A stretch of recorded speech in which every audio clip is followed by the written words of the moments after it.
It's like I'm getting a facial. Yeah. This, for the record, smells like sulfur, rotten eggs. Thanks, volcano. But check out all these colors here. So the blue is basically pure water, and then this orange around the outside, they're all colonies or mats of bacteria. Thermophiles is what they're called, because they love the heat.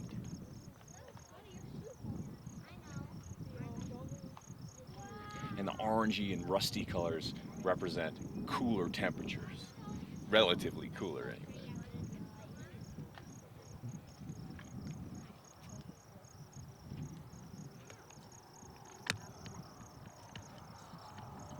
Fogs up my glasses. Yeah, it fogs up everything. Woo!